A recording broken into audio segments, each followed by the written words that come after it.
to A Well-Designed Business. My name is Luann Nigara, and I'm so glad you found this podcast. Together with my husband Vince and our partner Bill, we have grown our company WindowWorks from the ground up. So I know and I understand the challenges you face in running your interior design business. I also know that your talent alone isn't enough to ensure your success. So on this podcast, we talk about strategies and practical steps to help you grow your business. But make no mistake about it, we have our share of fun here too, mixed in with those aha moments that I love so much. This isn't fluff. Nobody has time for that. Whether you are a new interior designer or a seasoned designer, I am here to help you create and to manage the kind of interior design firm that you dream of. It's straight talk and it's action. Are you ready? Let's get started. Hi, welcome to A Well-Designed Business. It's Power Talk Friday. If there's one thing I love to talk about, it's the client experience. Over the years at WindowWorks, we have worked very hard to refine the experience for our clients, to add the little touches that take a one-time customer and turn them into a loyal client for life. But when my guest today talks about upping the client experience, she's talking about so much more than a few little touches. Today, we're going to talk with Katie McFarland of Dakota Design Company, a firm that helps you and wedding planners, so that's interior designers and wedding planners, elevate your client experiences, not just through the little things, but through a well-designed business of smooth processes and systems that make the entire customer journey seamless. As a former wedding planner, Katie understands that luxury service providers have to provide a solid experience for their customers. She also knows what it takes to get behind-the-scenes operations in place in order to do that. Katie helps luxury interior designers and wedding planners like you who are buried in the business operations and help you get back down to doing the creative work that you love. She creates and improves your processes and sets up systems so you can streamline your workload, move your business forward, and free up your time to focus on the things that matter most. Now, before we get into today's episode, I'd like to take a moment to thank our show sponsor, Kravet, the industry leader in the to-the-trade home furnishings industry. Kravet just recently unveiled their newest collection, Barry Lance, Canvas to Cloth. Check it out today and use coupon code AWDB10 to save 10% off any one purchase of Kravet fabric, wallpaper, or trim. All right, let's hear what Katie has to say about building a flawless client experience.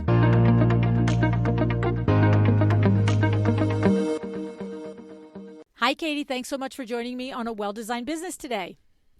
Hi, Luann. Thank you so much for having me. I can't tell you how excited I am to be here talking to you. Well, thank you. I'm looking forward to our conversation as well. I love talking about the client experience, and this is your particular area of expertise, is helping not only interior designers, but wedding, event planners, and so forth. Creatives, I guess is what we would say, is upping their game in the area of client experience. First, tell me, why are you so passionate about the client experience? What is it about the client experience that you think translates to an interior designer's business? In what way? What's the ROI when we do a really good job of that? Yeah, well, I think, as a luxury service provider, so, wedding planners and interior designers, they both make a promise kind of upfront, like, I'm going to make this thing really beautiful for you, and I'm going to take out all the middle work. But you have to trust me, and it's going to be a long process, and it's going to be stressful. So I think with that, your clients are placing so much trust in you right up front, and it's a big investment, whether it is their wedding day or their home. It's a big investment for them. And so I think having a really well laid out client experience helps them to have a really good experience with you when they could be otherwise a little bit nervous, right? So every time there's a new delay or a new charge or whatever, if you have already kind of set that expectation, like, hey, this is what's going to happen, I'm going to be there with you every step of the way, it allows them to just kind of enjoy it rather than be terrified the entire time. So I think having the client experience nailed down is so key for businesses that have a long deliverable or long lead time for delivering their final service. And so that's why I always love to start there. That's, you know what, that's a brilliant analogy there, Katie, when you think about it is, some of the things I think what you did is you hit on some emotional language that both when you are planning your wedding, as you said, and or a big renovation or a redesign to your home or a room, it is a big trust factor. And it's like, on for a wedding, it's okay. Either everything this person said happened or it didn't, but there's no, well, let's just do a redo. And the same thing with a big design project. You just don't say, wow, that's what the whole room looks like together, but I don't really love it. Take it back. Exactly. Well, yeah, and in both cases, your clients typically have never hired someone like you before. Right. And so, what I see for a lot of my design clients, like the end consumer, is they've like kind of saved up, right? They've done some little things Mm. here and there, but now they're getting to a place where they're like, I want to redo the whole house or the whole first floor or the entire rooms, like, top to bottom, and they've never done it before. They've kind of pieced it together. So they oftentimes don't know what it costs. They don't know how long it takes. They don't know that like there could be these delays and that there's going to be all this communication happening in the middle ground. And so I just think it's so important to have, again, set up this client experience, this process that's client facing, that helps guide them through so they see, oh, you're doing all of that. Okay, I see. Like, oh wow, that I get that too, and you're going to do that.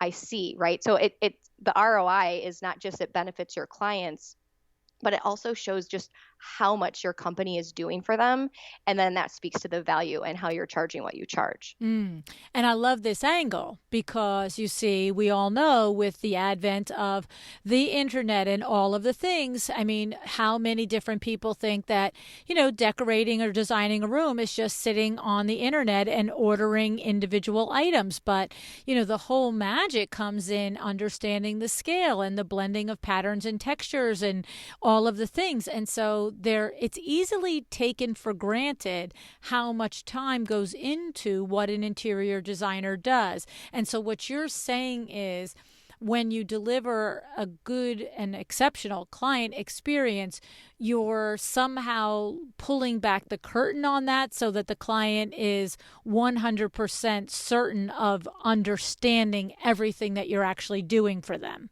Exactly, exactly. Yeah, because again, they don't know. Like Right. they don't know if they need to be doing something or if you're going to be doing it because again, they've just never had that happen for them. They've never had someone come into their home and measure their windows and their trim and their floor vents. They've never had someone select like 30 different fabrics to find the perfect one. Like they've just gone to like Crate and Barrel or Pottery Barn and picked stuff off a shelf. So they just have no idea. So yeah, so I think it just speaks to like all that goes into it. And when you can do that and share that with the client now in a way that's not overwhelming, like I've definitely worked with some clients where they've come to the table and they're like, well, this is what we're doing right now for our client experience. And I'm like, okay, I understand this industry and I don't understand what you're showing me. Like Mm. what is this? It's all like, not even like there's that much jargon, but it's all very much like FF&E and like procurement and like all these different things. I'm like, let's just not say any of that. Like, what does the client want? They want to know who's doing like their shopping and their ordering. They want to know who's getting their furniture, right?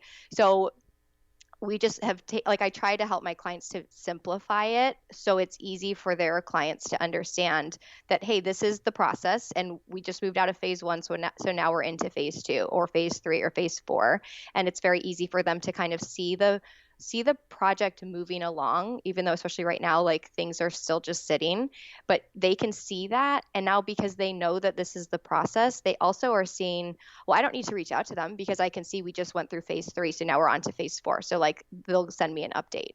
So it Mm. really also internally for the company, it kind of cuts down on some of that, the email back and forth with clients and the phone calls and the messages and the requests for updates and things like that. Mm-hmm. And so what is it that your firm does specifically, Katie? Is your firm, so I've got to have a process in place and then maybe you help me translate it into a client facing process that feels good, looks good, smells good, tastes good?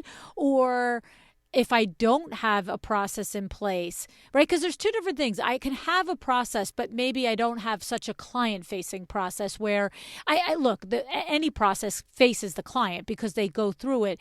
But there's a way, for instance, internally, I might have my team check on statuses every week, but maybe I don't have that external process of here's your Friday email, here's where everything is. So where are you? Are you, oh, hey, you need that internal process and this is how you define it externally? Or no, they have to come to me with that internal process and then I help them identify the touch points and ways to deliver it to the client?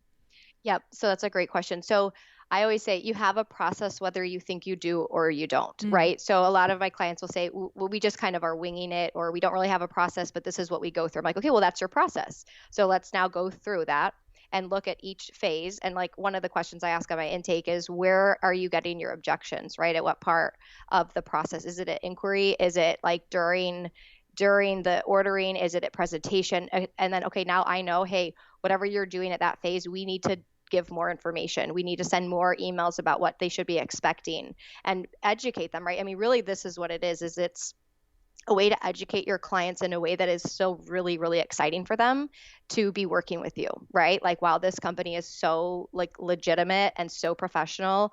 They've got it covered. Like, and just that right there, you just have so much confidence in your designer or your wedding person that you're like, you've got it. I'm going to let you handle it. Right. Mm. So essentially my clients will, if they don't have a process, then yes, we go through and we look at, okay, well, what are you currently doing, right? On the back end, what are you currently doing? And what are you giving to your clients? And sometimes I'm not giving anything to my clients. We have a phone call. I send them the proposal, they sign it, and then we go and meet and we start doing X, Y, or Z. And so then what I do and my team does is we then come in and we formalize that. So we Mm. say, okay, so at this step, what can we create that's going to make it easier for you, the designer, to share what you do with your prospects in a way that your prospects have instant trust in you because of the way you've laid this out, right? It's a beautiful doc. I mean, I know it's like as silly as like a document, but it really is. It's like, here's this document and this, investment guide that kind of goes through. This is the process. This is what you can expect when working with us. Here's some FAQs we often get. Here's what you could expect to spend. So it does a lot of like that vetting for you. And so yeah, so for me, we come in and we just kind of formalize each thing. So if you only have your back end process defined, that's great. But I find that most don't, right? They Right. have their process, they know what they've been doing, but they're also coming to me because they're really overwhelmed. So something's not working, or there's a glitch somewhere along the way. So we always start with the client experience because that's the funnel, right? That's the first thing coming into your business. So if people are coming in and there's no rules and no structure around what time they can call you or can they text you, well, of course you're going to continue to feel overwhelmed because Mm-hmm. now you have more clients coming into your business who are like, there's no rules here. I love this, right? I can ask for 100 reselections and, oh, can't we just go shopping together? Like, but if you set it up front, we don't do that. We don't text. Then they come in and they're like, hey, is it okay if I like message you about this here? Right? Like they're just so much more mindful because they know you're like, this is a real business. This isn't like my neighbor who's helping me pick out pillows. Right, right. Well, I find that is, to me, the number one reason why I would myself or anybody that I'm talking with encourage to, like you said, formalize the process, because I say it all the time. As a consumer, I want to know that you know each step and what the next step is. I don't want to feel like you're winging it, you know? 100%. And even the other part of that is, as a consumer, I don't want to feel like the bad guy having to ask you a question about Right, my project, my home, when I'm paying you and I right. trusted you, right? Like if I have to come to you and say, hey, how much longer till I get my design? I feel bad. And I don't Mm. want to feel bad when working with you, right? I want to feel really good the whole time because that good feeling, it goes to everything. It goes to the purchases your client makes. It goes to the review you get. It goes to them giving you a little bit more grace when you do make a mistake. It's because they feel like you kind of partnered on this project together. So I think the more information you can give and the more boundaries you can set and up front, it's letting your clients like just be the good guy, right? They already know they'll get their design in, 8 weeks or whatever, and they'll get their order updates every other Friday, and they'll get this will happen in their house on this day. So they're not asking, just you're just staying right in front of it for them. So tell me a little bit about what is the process like when you get knee deep into a designer's business. So I'm, first of all, are there would you say there is a majority of the businesses that you work with are solo 1 and 2 employees, or they're firms of 6 and 8 and 10? Is there any consistency there, or is it all over the place? Any designer at any level in business could take advantage and understand that there's always a way to improve the client experience. Yeah, so I think and I've looked at this before, is like, what are the similarities of my clients? So I think the first thing is like they have a tried and true service. So they're very skilled, and they might be a solo. They might have a team of 1 or 2, or they might have a team. I have one client who has like 10 or more people on her team.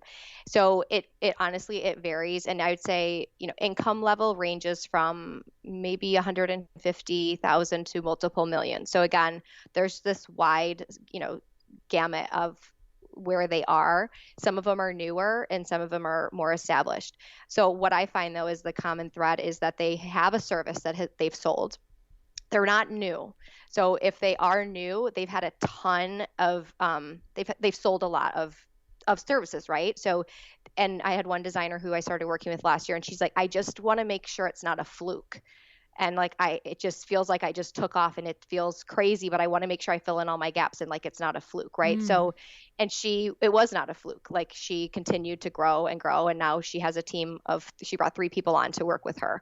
So I would say that they have a service, they've been doing it long enough, because again, I'm creating the client experience based on their service. So sometimes we're creating 2 processes or 3 processes, right? So like I have a designer who does whole home. She does the whole home. They come in for new construction. They select every single thing, and then they move over into their furnishing phase, and they sell that all as one package. So she has that service. So that's one process, right? So if I'm sending something out to the client, this is our design build process. This is what we go through. This is how long each phase takes. Here's what you can expect. But then she also takes on a couple small furnishing projects a year. So that's a very different process and client facing process than her full design build that's going to take a year or more. So those are 2 separate things that we create, right? And then also front end, right? So on the front end, there's different things, and on the back end, there's different things that happen. So when you think about whether it's the smaller project or the larger design build process, when you sit down with someone and they explain to you their business and their process and so forth, when you talk about improving that client experience, we're not talking about, okay, every 3rd Tuesday send them flowers. No, Okay. no. So Right. we'll definitely identify what are some good opportunities and when are the good times to send out gifts to clients, and what are some good like welcome gifts, what are some good closing gifts, things like that. And then also just who are your ideal clients and what are they expecting, right? So if I have a client whose ideal clients are young parents with little kids, that's a different expectation than somebody who's retired and they're only doing second homes of retirees, right? So those groups have different expectations, right? And so I wouldn't necessarily treat them both the same way, right? Like the young family is not going to really care so much about some like luxury dinner or like luxury experience as a gift, but this retired couple might, where, you know what I mean? So we Yes. really specifically look at that, right? So like, what are some gifts we could get for this family that are gonna like serve the whole family? And again, just speak to you as being, just a great designer to work with, and you just get them, right? Because now you're giving them something that their whole family can enjoy. Mm-hmm. So, but what else goes into it? In other words, I'm getting the impression that that is nice and that is part of it, but that is the icing on the client experience. That what you're talking about and what you work with designers to do is to create, I want to say, more concrete deliverables in the experience than just gifting and the pretty and the niceties. Oh yeah. Yes, 100%. So typically I kind of break it down into, 4 different phases, I would say. So we've got the inquiry phase, right? So that's where they've never worked with you before and they're starting to learn about your company. They want to work with you.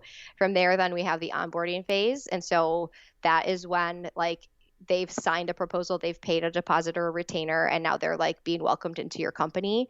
Then from there, we can break the deliverable phase into obviously a lot of phases. That's where it's really specific to the designer is, how many phases do you have? I have some designers who do a concept and then a final design. I have some designers who do just a final design, right? So that is going to be really dependent on the design firm. Mm-hmm. And then we've got the deliverable.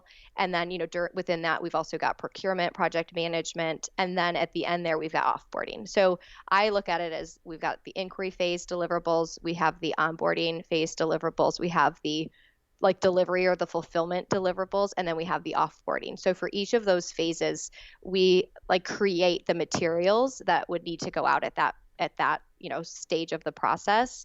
And so then, we create those for our clients and then they review them, make sure everything is right. Because I've had clients who come to me and they're like, this is my process. And it's, it's a 1-page Word document. They're like, this is my process. And I'm like, boom, here's, 50 pages of like, here's a 10-page investment guide. Here's a 12-page welcome packet to send out. Here's some what to expect guides you can send out. And here's like a closing like resource binder for them.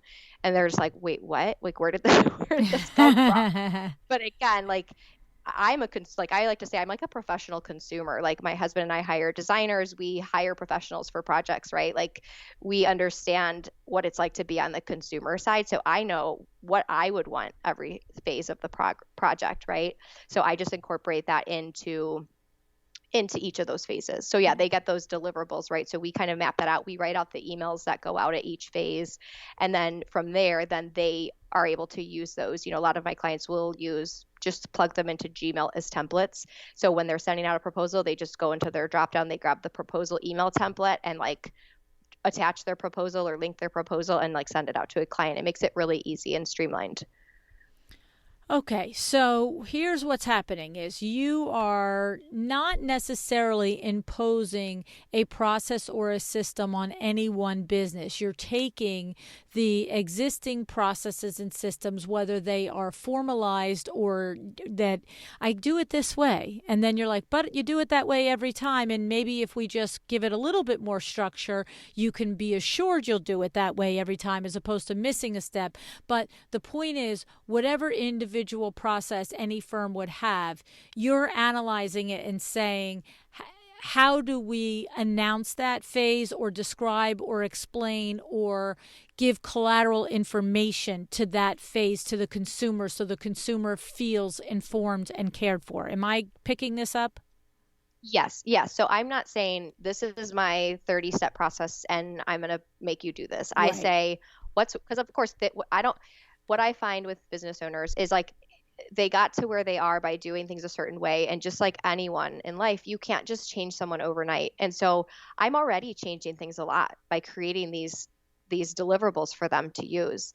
And I'm taking it based on how they do business. And the other piece I always look at is, well, what are your big goals, right? So in 5 years, in 10 years, or whenever, what are your big goals for your business? Like if I could wave my magic wand over the back end of your business, what would happen? What would that do for you? So when I'm putting all these pieces together, that's always in mind is like, okay, so you want to have, X, Y, or Z. Okay, well then we're going to stop doing this service at $150. Like I would recommend to you, we don't do that anymore because that doesn't make sense for you if you want to hit $1 million. Like, do you know what I mean? So we always are considering like those big picture goals in there. But yes, I take their process. I can make recommendations, of course, of like, well, hold on, like, why are you doing that at that point? Like I had one client who sends out like before she even like gets on the phone with somebody, like 100 questionnaire. And I'm just like, I don't know if that's a good idea because I might just be in the research phase. I've maybe never hired anybody. And now I have 3 little kids and now you want me to fill out 100 questions and send you pictures? Like, I'm just going to try to find someone else because like, I don't even know if I'm going to want to work with you. Right. So that's where I'll come in and I'll say, let's just change this to like 5 questions. And then if you need more questions after you get their inquiry, before you book a call with them, ask them to send you some pictures. Hmm. But don't like, just for everyone's time. And who has, and then even on the back end, who has time to read all those Well, questions that's the before an other inquiry thing. call? You just made a homework Like, project for yourself too. exactly. And so like a lot of it is like, let's just make it like easy for, like I always say, like, let's just make it easy for your clients to work with you. And like, let's not do all like that, just makes it so hard. And if you have 100 questions you need to ask, great, but let's do that when they're getting onboarded, because they're going to be so excited. They Yes. are going to be like, when can I give you my information? I have to share these pictures with you. Give it to them then. And so with some clients, yes, I do say, hey, let's wait on getting that. Like, let's not deter clients, and let's get that after they're already clients, or once you're on the phone with them and you can see this is a good fit. I think we can really work with you. Why don't you send me some more pictures, or let me send you a couple more questions? I love it because you're right. As a consumer, if I really am at that very, very beginning phase, that's too overwhelming. That's like, Yeah. I don't even, like you said, I don't even know. I haven't even heard your voice yet. I don't know if we're going to work together. I'm not investing that amount of time Yep. into this sort of a project. And by the way, if I were to, and basically I get into that first phone call with you, and because 100 questions is a lot for you to review, if I feel like you haven't read it and you're just asking me that while we're on the phone, then I'm actually going to be really ticked. It's like Exactly. I had to take 2 hours out of my life to do it, but you can do it on the fly. No thanks. Exactly. Well, Just and even too, like if the consumer doesn't know, like, well, do you charge for a consult? Like, what if I don't even get anything out of this, right? right, Like, what if right. we talk for 10 minutes on the phone and then they say to me, okay, well, yeah, next step is we're going to book a $700 consultation, but you don't have that anywhere on your website. I didn't get a single email back from you after I submitted. So now, like, on the consumer side, I don't want to spend any more time if it's just not a good fit. So like, Right. I'm a huge proponent of like prices on your website, and or starting prices on your website, just again to vet those people out. And I know sometimes, prospects aren't looking at that. They see what they want to see, and they're still going to reach out even if your minimum is, $75,000. Like, they're still going to reach out. They just didn't see it. But it's just another opportunity for you to, again, not make them feel like the bad guy, because now they're on the phone with you and they're like, oh shoot, I can't afford that. Like, how do I get off this call? Like, I feel so uncomfortable. Right. Right. Right. Exactly. So what happens now? So if you do when you were saying that you ask somebody what their goals are for their business, that almost seems like, this isn't just here's my objective ways that you can improve the client experience. That's a little bit more of an analyzation, right? You Yep. are saying, oh, well, why do you have this particular service on your website if you aspire to do this sort of volume of work? So that seems a little bit more like consulting or something there.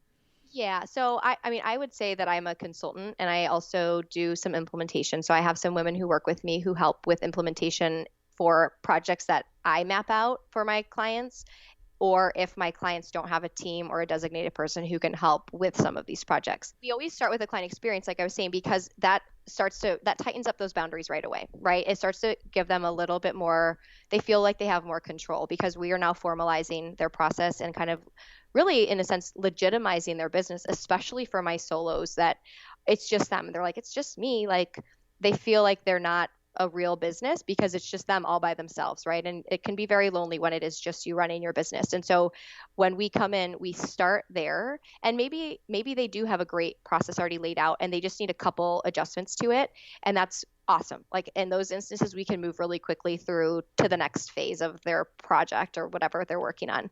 And so, but we always start there. And so for me, I kind of promote that as my service, because I know that most designers are really overwhelmed with the client management. It's a lot. And this whole year with COVID has made it even more stressful. And the industry's in even more demand. And projects are just ongoing for even longer. So, like, you're with clients who should have finished last year. Mm. And it's like your price just goes down with every single email, right? So we always start there, but really, like, the bulk of my work is more consulting and implementation. So we really look at the back end of the business and say, okay, so typically we do like our kickoff call, and we kind of map out, okay, these are your goals. Here's where you're at right now in each of these different areas of your business. And then we kind of map out like, what do we need to do in each of these areas to get you closer to those goals? Like, we're not going to open a studio and have a team of 5 designers by the end of the next couple months, but we're going to be able to set you up slowly going through each of these like phases of your business to align you with that, right? So like I had a client who was like, Katie, like you make everything, like you've made my business feel so professional, and it's Mm. allowing me to see that, right? Because this was a person who, when she started with me, she was by herself, and she's like, you have like formalized my business for me. And because again, she's out there by herself doing it. And when you're by yourself, there's a lot of self-doubt. There's a lot Mm. of, well, I guess I can go a little bit lower on this price because I really want this project, right? When you have somebody else who comes into your business, they're like, no, the price is the price. Right. And they remind you of that. Like I'll have clients who I'm like, okay, so you're going to do all these 100 steps in your process and you're only going to charge X. Okay.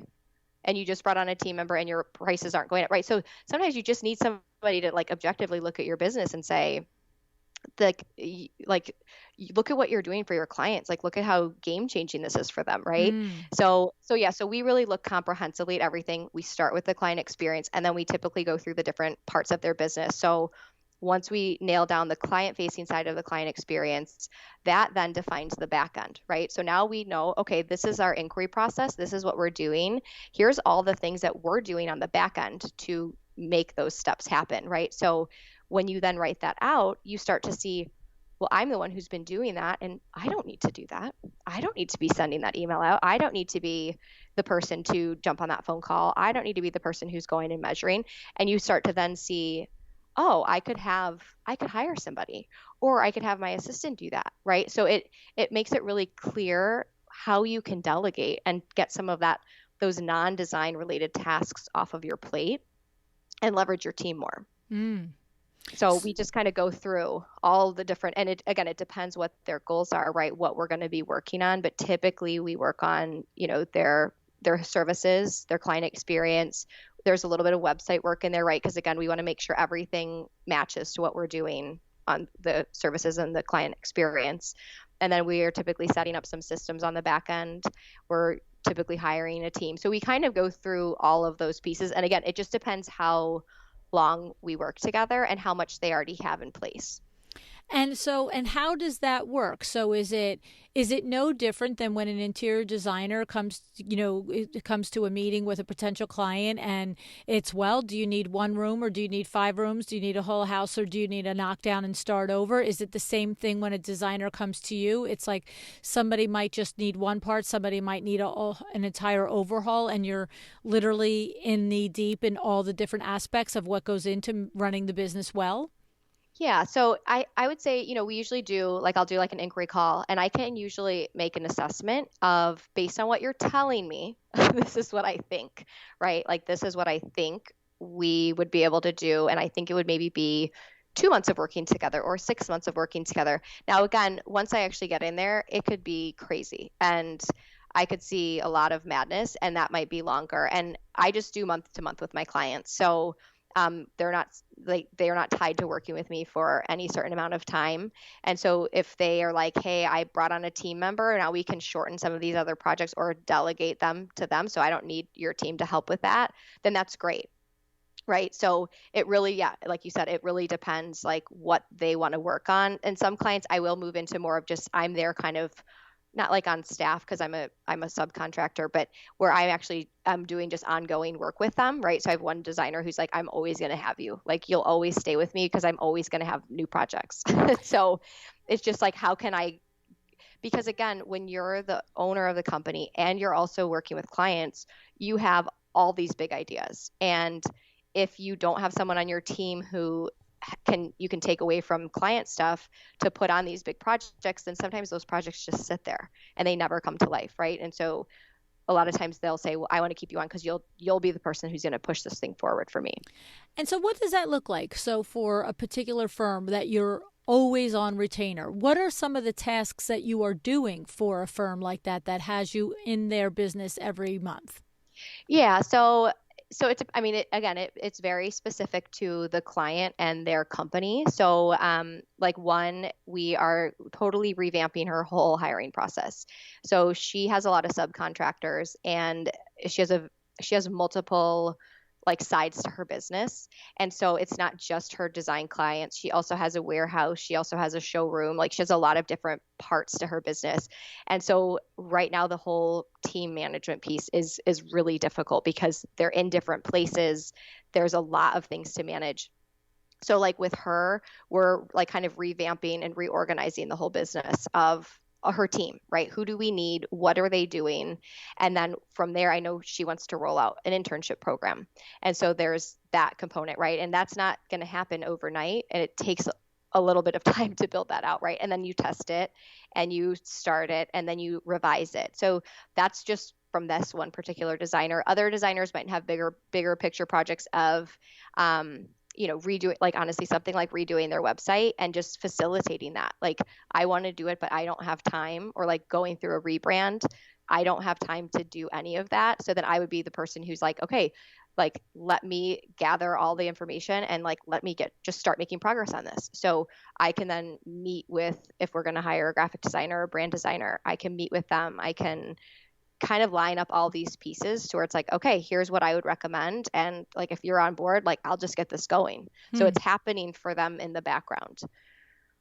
Is it like an operations manager kind of, or that's not really the right description? Yeah. So it kind of, again, it really kind of depends on the company and how they utilize me. So like I said, some clients will say I'm like their business coach, and I'm like, well, I'm not a business coach because of course I'm not certified in that. But I'm doing some of the implementation, right? So like some of the stuff that I'm setting up, I'm in there, like in the back end of their system, like reading all their stuff that they have and like reviewing things and creating things for them. Other times my team is setting stuff up for them. So, but yes, I have clients who call me their director of operations, their business manager. A lot of it is operations, right? Because again, I'm kind of seeing comprehensively all the different pieces of their business. And so like with one client right now, she's like, I just can't get it all together. And I'm like, it's because you don't have somebody underneath you to manage all the people. You're managing all the people, and no one knows who to go to except you. So you're constantly buried, and you're not making any money because you're spending your day managing people. So like, I come in as that person who comes between them, who's like, well, let's talk to Katie first. And Katie knows, so go to her. And then my goal is always to train someone at the company to be that person. So I don't need to be on with you forever. I mean, unless it's a great fit and that's what we want. But like, ideally, someone at your company is going to be that person, right? And again, just having like boots on the ground, so to speak. I know a lot of clients really like that. But also I have clients who really like that I'm remote, because then I can be the bad guy if needed. And like if Katie calls from, Never Neverland, like their client's like, okay, sure. Like we'll be better or whatever, so they don't have to put their front facing client or their front facing team into a position where now their client is going to be mad because so-and-so from their office called them and said, hey, you need to pay or we're not going to keep designing on your project. Like, that's me. I get to be that person. And for me, I'm totally fine with it because I'm like in a distance and I'm like, the price is the price. Like, right. If my designers are not getting paid, and I'm like, why are you still working? Why are you texting them back? Like, you need to stop, like send them to me. So it just really varies based on the company. It's very flexible. Like, I'm a mom with 3 kids. I like to be able to provide a flexible service to my clients. So it's very much like, what do they need and how can I support them? And if it's something that I can do, then I'm happy to do it or have somebody on my team do it. So I even have some clients who were with me for a while and we determined, hey, you guys are in a really good spot, but I know this piece of the business is still really hard for you. So I'm going to keep one of my girls who works with me. I'm going to give her to you and she's going to work for you and do this piece of the business for you. So now I still check in on her and I still train her and let her know when like things are coming down the pipeline that are different, or if the software she's using is like, oh, we need to learn this. So I'm still helping oversee that. But like, they now have this person who they're like, if you think she's good, Katie, yes, we'd love to have her. And so they don't have to think about that anymore. So again, it's very kind of just highly customized to the client.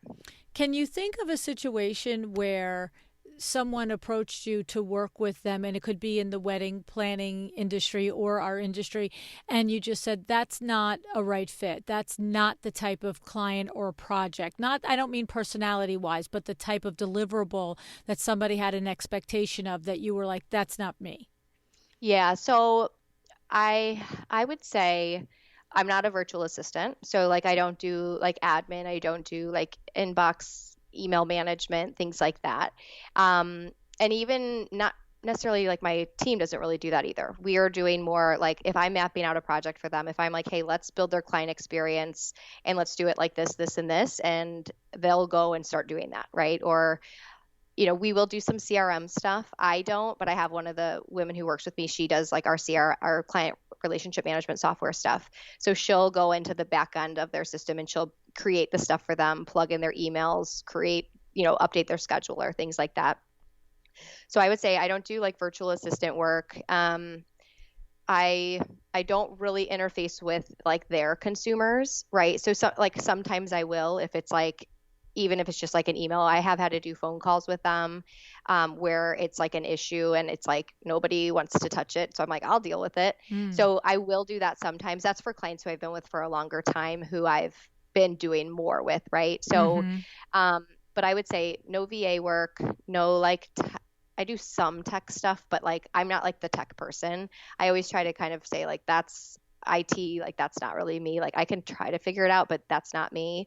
And then I would say as far as like the type of client, it would be more someone who hasn't sold a service yet and doesn't necessarily know what they're doing, because I don't like, it doesn't make sense for you to work with me if you haven't sold something yet, because I could seriously come in and just create everything for you based on what I would recommend, but like that's not going to be your business, and Right. you might not be able to follow that. Right. So yeah, so I think, I do have a client who is very new to the business, to going on her own. She's been working for a company though for 6 months or something like that.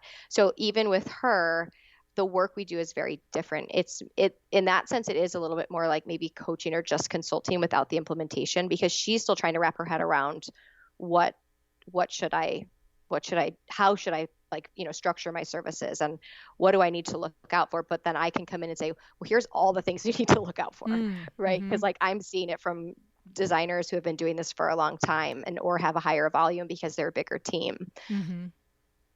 And so you said that you're not the tech person. One of the things that goes through my mind, I know that so many of the designers use My Doma Studio, but what I find is many of them, especially ones that have 2 or 3 people on their team, or even one person on their team, it's somebody has to stop the train and learn how to use it. And not only learn how to use it, but learn how to use it to its full capacity. You see, so often we'll take a software and it's like having an iPhone and you use it to just make a phone call, right? Well, there's 15,000 other things you can do with it. You can take a picture, you can send an email, you can search the internet, you can see the weather, like all the things. And so, but that's not what you would do either. That's not your thing, to come in and have one of your team members sit and have an onboard and really get a whole, get a firm all fully onboarded on something like My Doma Studio. So, well, actually, no. Well, so I typically try to make sure my client has someone who is going to kind of facilitate like the accounting piece, right? Whether it's someone internally or they actually have a bookkeeper. And then I will work with their bookkeeper to make sure that we're doing everything that makes sense for how they are doing their bookkeeping. And so whether they are on My Doma or Ivy or whatever software, I like to collaborate with them. And then from there, I can share like different trainings and stuff like that. And I'm familiar with the software, so I can go in and be like, here, give me your login. I'll log in. I'll show you how to do it. But I like to give that to their like key employee who is going to then tell everybody else how to do it. Right. But also one of the things that we set up is a training library for our clients who have teams. And so in their system, they have a training library, and we invite their new employees or their subcontractors to that. So go to the team training library first, and we'll continue to fill that in with videos and trainings and things where it's like, hey, send me a quick Loom video of how to, I don't know, add terms and conditions to this document, right? Mm. So we would send a video, whether that's me or someone in their company, and we would add it to the team training library. So it's in there. So again, you're just building this resource of, training. So don't come to me until you look at the team training library. Okay. And this team training library exists on your site, and you have access to it when you're a client of yours, or you're talking about if you knew that a client of yours needed training on this, you create the videos for them so that they have it, and that's part of a deliverable that you give to them. Yep. So I would create that on their system. So most of my clients, they have like their product management software, right? So Ivy, Mydoma, whatever. And then they also have their project management software that's managing like all the pieces of the project, and also their team, and, some of the communication, and then just like office projects and things like that. Mm-hmm. And so within that project management software is where I would build that out. So it would be in their software, and it would be a combination of videos that I would record for them based on things they're asking me, and then I show their team add videos in here, right? Because if you're doing it once, like, let's just leverage that. Right. And of course, you should quarterly or, annually go through that and make sure everything is still current. But build out a training library so it's just easier. And I know we're getting off topic of client experience, but what that does is then for my designers who are like, I'm so busy, I can't even hire somebody. How would I hire somebody and train them right now? I'm so buried. Well, guess what? They can now go to the team training library and sit for an hour and look through all the team training videos. Right. And they're in your studio. They're starting to get acclimated to your services and the way you do business. They're starting to understand your process, and you didn't have to do a thing. So, so that serves like so many purposes, right? And kind of gives you a little bit of a bubble when you are bringing someone new into your business when you're just slammed. And what do you see? Are there challenges that stick out in your mind that are literally universal to both wedding planners and interior designers, other than at the beginning talking about that trust factor and making sure a client is willing to take that journey with you when it is so unknown at the other end of it. But in the process, in the back end, do you find that there's similarities there, Katie? 100%. And this is such a good question. I'm so glad you asked this. Like the whole time I was like 100%, 100%. Yes. So one is communication, 100% across the board. Communication, methods of communication with clients is, as you can imagine, just same as designers, my wedding planners are with their clients for a year, sometimes 2 years, and it's nonstop communication. So that is a universal issue, is how can your clients communicate with you? How can they not communicate with you? What are your hours of communication? When can they expect a response? So those are always like the first things I'm like, okay, set up an autoresponder, put your business hours in there and let them know I will respond in 1 business day, 2 business days, and I'm closed on the weekends or whatever it might be. The other piece is text messages. I actually have clients who are okay with text messages. And I personally am not. Like, even if I have a client who's like, can I call you? I'm like, let's schedule a Zoom meeting. Actually, I just learned, I don't know if you know this, you can set up your Zoom as a phone number. So when people call you, you give them your Zoom number and then it shows up on your phone as a Zoom call, which I didn't know that. But anyways, so text messages, I would say, are really, really difficult. And what I find though, is that my designers and wedding planners like cringe because they're so disruptive and like invasive, right? You get that text on a Saturday morning when you're with your family and you're just like, really? But then they text back. So don't text back. If that's not how you can communicate, then email them on Monday morning and say, I got your text message over the weekend and I'm going to email you back so we don't lose any of your communication. It's really important that our whole team sees it, right? And again, like just redirect. So communication is number 1. Contracts are number 2, is like willy-nilly contracts that don't have any terms in them. And so I'm not an attorney, but if you're familiar at all with wedding planners, and I was a wedding planner, like I said, for 7 years prior to doing this, a big part of what we do is contract negotiation. So we read through contracts and negotiate them. And so for me, I actually really enjoy reading them because I look at it like, this isn't just a bunch of legalese. This is like something that's really structured and interesting. Like we get to see, what do we get? What do we not get? So a big piece of what I do is I'll go through the contract and be like, okay, wait, is this an issue for you? Okay, why don't you have anything in your contract about how clients can communicate with you? Well, let's put it in there. I have one client who has it in her contract 3 times. We do not text. And she's like, and most people don't, but she said, but sometimes they still do. But she has them initial at each line. Like we do not communicate by text message. So definitely contracts, again, like reviewing it and making sure if you have a term or something, like I just say, what are your biggest issues? Like, what are your hot points? What drives you crazy? Okay, let's put it in your contract. And then let's take it to your attorney and have them review it so we can make sure that how we've worded it is going to be like legal and is still going to protect you. But like, that's what it's for. It's to protect you, and right back to that client experience, to let your clients know how they can work with you so that they're not the bad guy, right? So they know, oh, we can't text them. And oh, she's closed on the weekends. And oh, the design turnaround is usually, 6 weeks or whatever. So it's just all in there. So that's what I find is that those contracts are really generic. And I honestly would say with my designers, we're updating their contracts frequently based on things that are happening with their firms, right? Problems they're seeing or delays they're seeing. And even with COVID, I mean, I'm assuming a lot of designers have made updates to their contract, not even just for like the force majeure, but like just for like, we're like I have one wedding planner, and what she did is so smart. I like love it so much. She has an official planning pause. And what she does is she says, for this many months, we are on a pause. Because if you book me 2 years out, you don't get me every day for 2 years. And she says this is a strategic pause.